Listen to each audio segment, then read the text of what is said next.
Como habíamos anunciado, tenemos el placer de tener con nosotros hoy a nuestra hermana Andrea Pichilev de la LOF Ñaconehuen de los Menucos. La hermana es profesora de inglés, está doctorada en letras, es becaria doctoral del CONICET en el Instituto de Investigaciones en Diversidad Cultural y Procesos de Cambio, y además ha participado del tercer encuentro internacional lingüístico como derecho humano y la feria itinerante que nosotros recreamos en Río Negro en otro programa. Es lingüista mapuche y con ella vamos a hablar sobre la necesidad de la recuperación de las lenguas madres de nuestros pueblos naciones. Bienvenida, hermana Andrea. Mari compuche, permangan comeme guaymun, tu yepule, tu yechimapumu, hinchanga pichiles piñan, Ñaconehuen tañilos piñalu los menucos muldepan, ka tañifuta que cheyem barini yo cupayangun, ka maquincha cupayangun, Belufachan tumulen los menucos mu, hinche inglés un kimelfe, ka que un inaramtufeñen. Bueno, mi nombre es Andrea Pichilev, pertenezco a la comunidad Ñaconehuen de acá de los Menucos, y como les comentaba, vivo en los Menucos en la línea sur de Río Negro, y mi familia paterna proviene de Barrinilleo, que es un paraje de la meseta rionegrina, y de Maquinchao, que también es un pueblo de acá de la línea sur bastante emblemático por su clima, que siempre da que hablar porque es muy frío, y bueno, en este momento estoy realizando mi tesis doctoral, investigando el mapuzungún de acá de la línea sur, bueno, para describir en parte las ideologías lingüísticas, ¿no?, que son las representaciones que tenemos sobre nuestras lenguas, pero también describir cuáles son los procesos que se están llevando a cabo en relación a la revitalización del mapuzungún, de parte de distintos grupos, distintas grupalidades, de parte de comunidades que impulsan la incorporación de escuelas a la modalidad intercultural bilingüe, pero también de grupos que se dedican a la enseñanza de la lengua o la cultura por fuera de esos espacios. Hermana, ¿por qué se considera al mapuzungún como una herramienta estético-política para visibilizar las identidades en el aula? Feley, bueno, yo creo, como docente, digo, ¿no? Yo, como decía, soy profe de inglés, trabajo también acá en la escuela secundaria de los Menucos, y bueno, acá, por ejemplo, en esta zona tenemos muchos estudiantes que pertenecen al pueblo mapuche, quizás algunos se reconocen, algunos quizás no. Tenemos muchos estudiantes con apellidos mapuche, y más allá del apellido también sabemos que nuestro pueblo sufrió un genocidio, sabemos que todavía estamos viviendo las consecuencias de ese genocidio, entonces hay veces que hay gente que no se reconoce o que le han cambiado el apellido. Entonces quizás la cantidad de estudiantes mapuches sea mayor a la que digo, si nos guiamos por los apellidos, incluso capaz que tengamos más estudiantes, ¿no? Uh-huh. Con orígenes mapuche, tanto en las escuelas primarias como en las escuelas secundarias, ¿no? Acá, por ejemplo, en Río Negro, la Ley Orgánica de Educación del año 2012, la interculturalidad quedó plasmada como un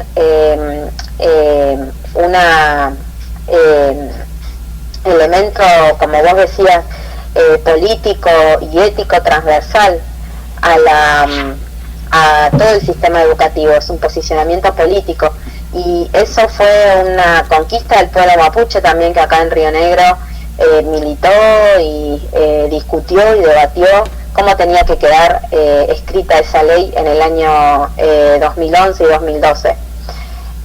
Entonces yo creo que la lengua es un fuerte marcador de identidad, por lo menos acá en lo que observo en la línea sur, y se remite mucho, es algo que remite mucho a las familias, a los abuelos. Por ejemplo, en el caso de los estudiantes, muchos de mis alumnos siempre me cuentan que tienen abuelos o bisabuelos que hablan o que hablaban la lengua, Y mis alumnos son bastante jóvenes, o sea que sus abuelos también deben ser jóvenes y todavía continúan hablando la lengua, o conocen canciones, conocen números, conocen los nombres de los animales, de los parajes. Entonces yo creo que parándonos, ¿no?, en este posicionamiento ético y político que es la interculturalidad, es posible fortalecer la identidad de nuestros estudiantes desde ese lugar, y es importante también porque generar esos espacios, porque si nos remontamos, ¿no?, también al genocidio que hemos vivido, pero también a la última dictadura militar, donde todavía hay muchos bebés que hoy en día son adultos apropiados, que desconocen su identidad. Si hiciéramos una comparación, en nuestro caso también hay muchos jóvenes que desconocen su origen mapuche. Entonces, en ese sentido, creo que es importante para poder recuperar nuestras identidades y traerlas también a la actualidad, ¿no? Y cuestionarnos también un poco esta cuestión de qué es ser mapuche y cuáles son los ámbitos propios para ser mapuche, ¿no? Me parece que la escuela es un lugar donde la cuestión mapuche tiene que estar presente, y de hecho acá en Río Negro venimos trabajando hace muchos años, porque estos trabajos no son individuales, son colectivos, comunitarios, haciendo presentaciones de Buen Ufoye, por ejemplo, cuestionando, ¿no?, esta hegemonía, esta idea de una lengua, una nación, cuando en Argentina y sobre todo acá en Río Negro siempre se hablaron varias lenguas indígenas, ¿no? Uh-huh. Iba a preguntarle, hermana, pero creo que ya me dio la respuesta. ¿Cuál había sido la estrategia que le permitió a su pueblo o nación incursionar en la educación intercultural bilingüe? Y es que está adaptada a la ley, incursionaron de manera legal en esa modalidad. Sí, en realidad justamente eso es uno de los capítulos de mi tesis que estoy escribiendo. El pueblo mapuche siempre tuvo agencia, injerencia en las cuestiones educativas. Pareciera que no, o pareciera que nuestra única rol en el sistema educativo ha sido el sufrir castigos por hablar la lengua o por ser paisano, cosa que ocurrió efectivamente, pero también hubo mucha acción de parte de comunidades o de pobladores para, por ejemplo, instalar las escuelas en Río Negro, ¿no?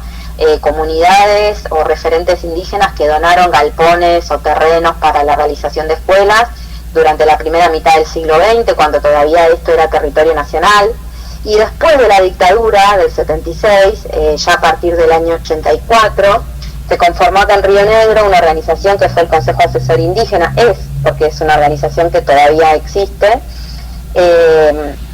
y una de las grandes peleas que dio esta organización fue la promulgación de la Ley Integral del Indígena, que es la Ley 2287, y allí quedó incorporado un capítulo sobre educación y cultura. Allá en esa ley ya se sientan las bases para lo que hoy en día conocemos como educación intercultural bilingüe acá en la provincia, y fue una lucha que se dio con otros sectores, porque el Consejo Asesor Indígena trabajaba con otras organizaciones de derechos humanos, por ejemplo, o gremios, sindicatos, partidos políticos, sectores religiosos también, y uno de esos grandes apoyos fue el gremio docente UNTER en ese momento. Entonces esa articulación viene desde hace muchos años. Después, durante los años 90 también se hicieron encuentros de educación aborigen y encuentros de educación rural acá en la zona, porque bueno, en ese momento todavía se pensaba al poblador mapuche, se lo ubicaba y se lo pensaba en el campo, y se pensaba que esa era la única forma, ¿no?, de poder ser mapuche y de poder recuperar la lengua. Muchos años después vemos que eso no es estrictamente así, vemos que hay muchos talleres, clases que se dan en las ciudades, mucha gente que sigue haciendo sus ceremonias, incluso en contextos urbanos, o usando su ropa, hablando la lengua, ¿no? Como es mi caso también, que crecí en una ciudad y hoy en día vivo en el pueblo, pero sigo siendo guardiache, ¿no? Una persona de la ciudad. Y bueno, ya después la primera escuela intercultural bilingüe acá en Río Negro fue en el año 2003, la primera incorporación. En ese momento no eran escuelas interculturales, era una experiencia experimental que la escuela de Chacabuarruca logró designar a un docente de su comunidad como al plantel de la escuela, y después en 2006 sí, ya con la Ley de Educación Nacional se incorpora, ¿no?, en esta ley la modalidad intercultural bilingüe como una de las modalidades posibles dentro del sistema educativo.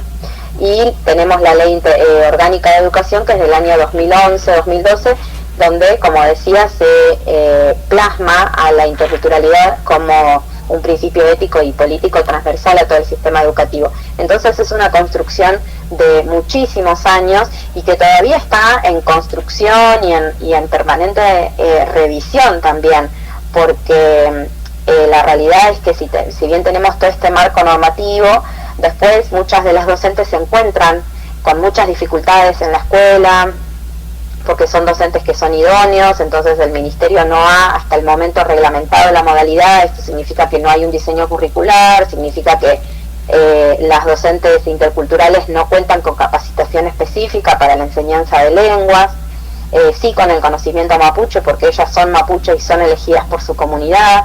Entonces el trabajo de alguna manera que estamos haciendo con Otros Lamien en este momento, de la coordinadora del Parlamento Mapuche y del equipo de IBE del CODESI, es justamente poder como apuntalar esa cuestión y exigirle al Estado estas capacitaciones, esta formación permanente, y que las docentes puedan estar, digamos, de Mapuzungún, puedan estar al mismo nivel que cualquier otro docente, porque detrás de muchas de estas cuestiones todavía está operando el racismo. Claro, le iba a preguntar, hermana, han hecho un tejido y una organización admirable desde las bases para lograr la interculturalidad bilingüe, y le iba a preguntar cómo valora usted la presencia de la lengua madre en la resistencia a la colonialidad. Bueno, yo creo que es una de las cosas fundamentales, ¿no? Nosotros poder apropiarnos de ese kimun que nos han dejado nuestros Futake Cheyem, nuestros antiguos.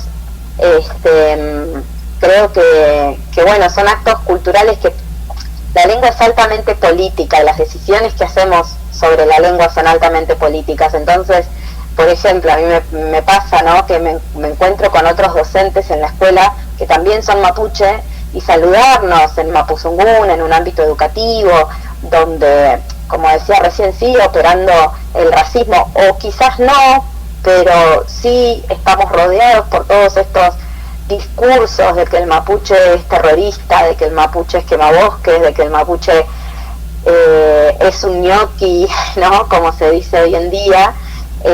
Bueno, es un acto de resistencia político, y creo que este fortalecimiento de las lenguas indígenas y particularmente del Mapuzungún en Río Negro sigue siendo una de las deudas de la democracia. Creo que tenemos que empezar a pensar en ese fortalecimiento de la democracia que hoy está tan vapuleada, ¿no?, y tan cuestionada, incluso desde sectores negacionistas, ¿no?, que niegan la dictadura, que niegan el genocidio de los pueblos originarios. Entonces me parece, como usted bien decía, ¿no?, un acto de resistencia y una decisión política y estratégica que bueno, si bien nuestras papás y nuestros chachay, nuestros antiguos, han sabido resguardar, y por eso se dice que el Mapuzungún ha estado en un estadio dormido, porque muchos hablantes ejercieron técnicas de disimulo durante muchas décadas, ¿no?, para poder resguardar ese conocimiento. Creo que hoy en día tenemos que reivindicar esta democracia por la que tanto han luchado no solo el pueblo mapuche, ¿no?, sino también muchos luchadores que incluso hoy están todavía desaparecidos, y plantear este fortalecimiento de las lenguas indígenas en ese marco. Hermana, ¿y cuál fue el rol de la mujer mapuche en este guardianar de la lengua?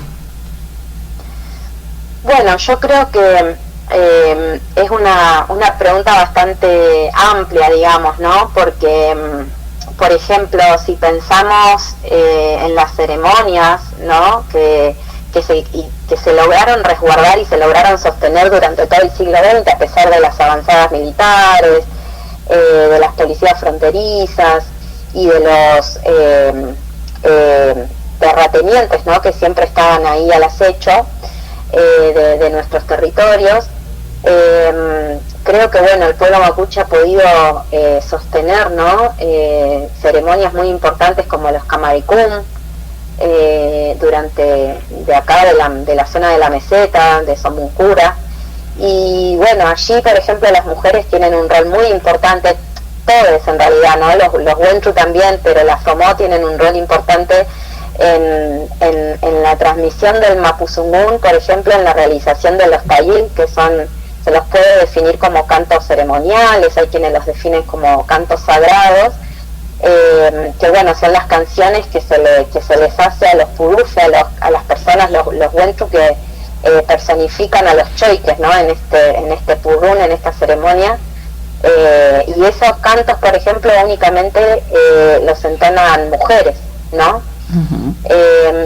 Pero no quiero adjudicarle la transmisión de la lengua únicamente a las mujeres, porque hay Wenchu que son Uicantufe también, y también hay Wenchu, por ejemplo, que son tejedores, si bien no es lo más común, pero hay, y también, digamos, en el tema de los instrumentos, hay quienes dicen que bueno, que hay instrumentos que las mujeres no los pueden tocar, pero efectivamente hay mujeres que los tocan.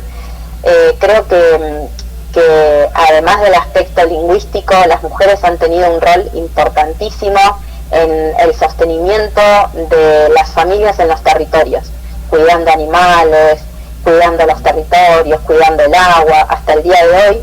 Y hoy en día tienen un rol muy importante mis lamien, mis ñañas que están en el campo, defendiendo a los territorios de las mineras y de los proyectos extractivistas.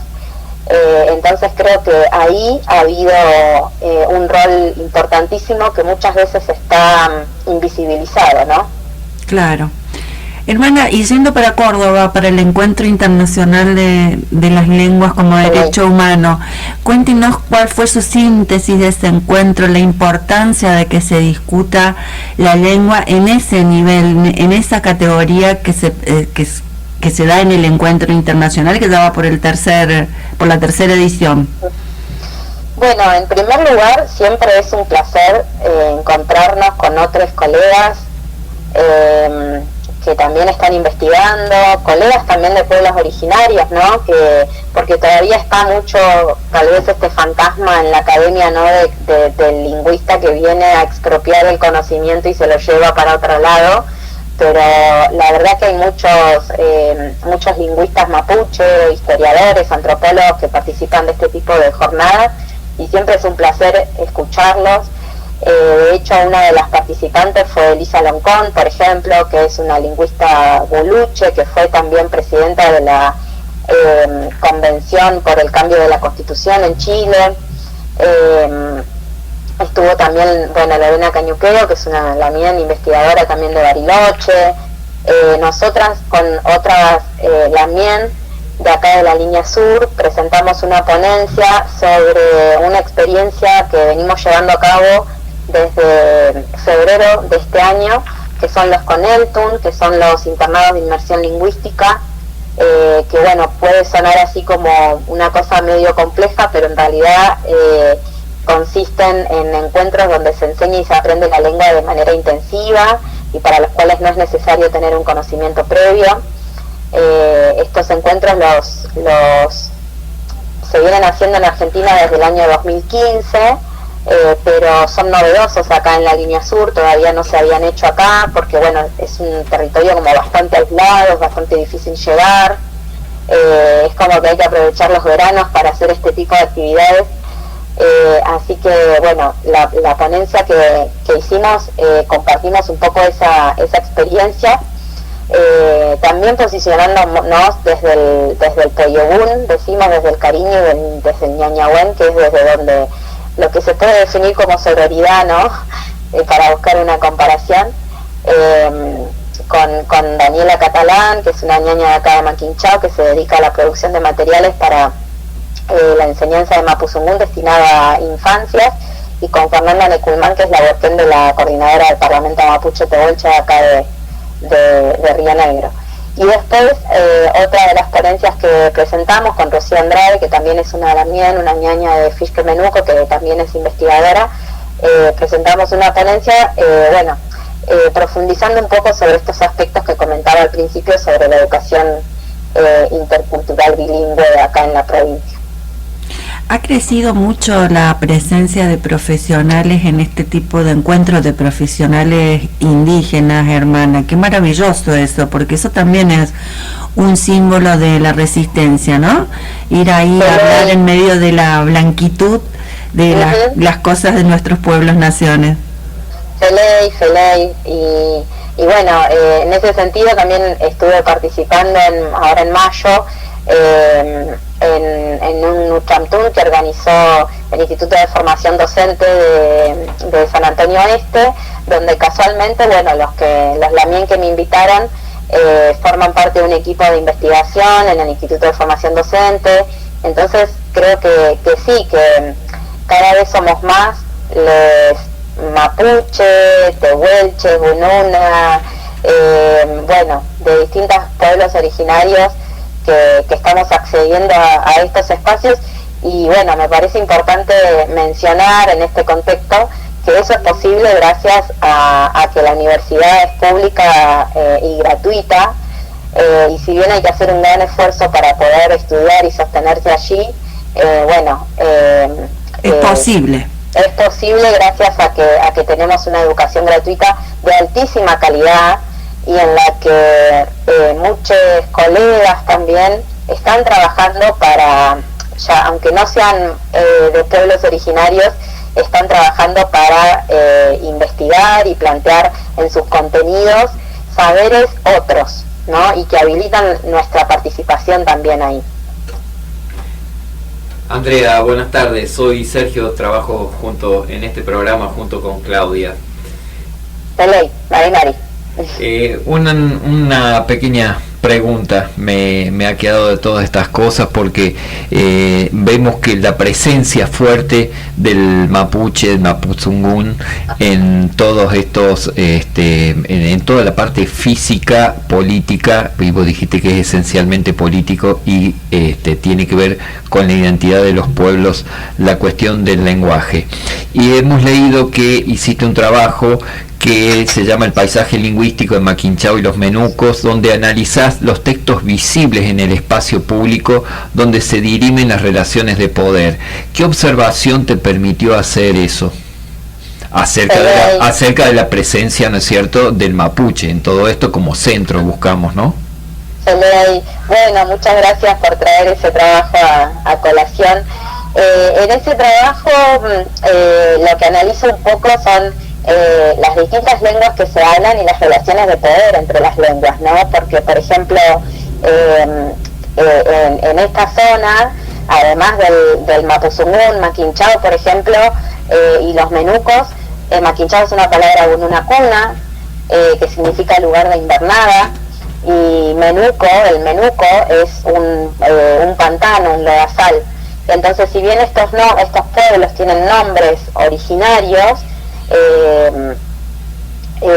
sigue habiendo como una relación de poder con la utilización del español y con la presencia de otras lenguas. Entonces, un poco en ese trabajo lo que intenté hacer, que fue uno de los primeros trabajos que pude publicar, era justamente hacer un reconto de los procesos migratorios, porque esta fue una zona en la que se habló y hay familias que todavía hablan, por ejemplo, sirio-libanesas, hubo inmigración de países del País Vasco, de España, de Inglaterra también, porque fue una zona donde se instalaron las estancias inglesas, que hoy en día están en manos de Benetton, y todas estas lenguas convivían con el mapuzungún y con el gununayáhuac, ¿no?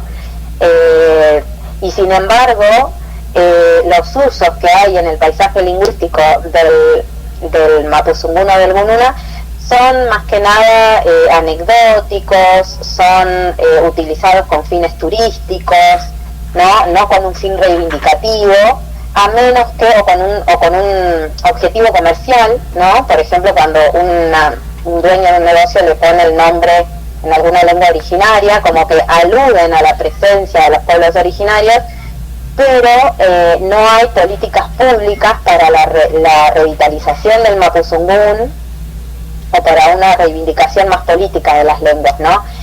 Esa parte es la parte que planteamos las comunidades, los activistas de la lengua, los militantes mapuche, y lo que sí hay en Maquinchao y Jacobasi también, que es conocido como Jacobasi, pero su nombre originario es Huahuel Miguel, son muchos murales y grafitis que podrían denominarse como paisaje lingüístico transgresor, porque son grafitis que, bueno, alguna joven mapuche hace en medio de la noche para reivindicar, por ejemplo, las figuras de Santiago Maldonado, de Rafael Nahuel,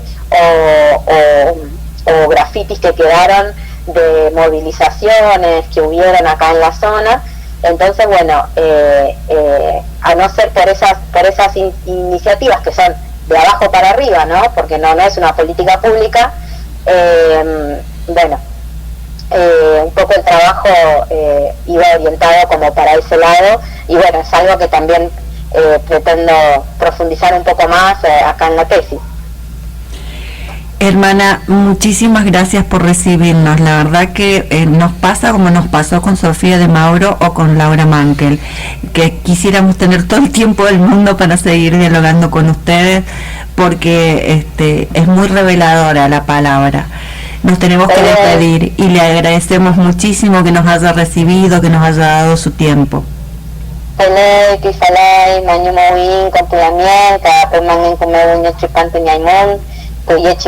Que tengan todos un muy buen Guñol Chupantu. Ya nos acercamos a este cambio de ciclo en el hemisferio sur, así que bueno, les mandamos un abrazo desde acá, desde la línea sur. Muchísimas gracias. Pelei, Caputayal.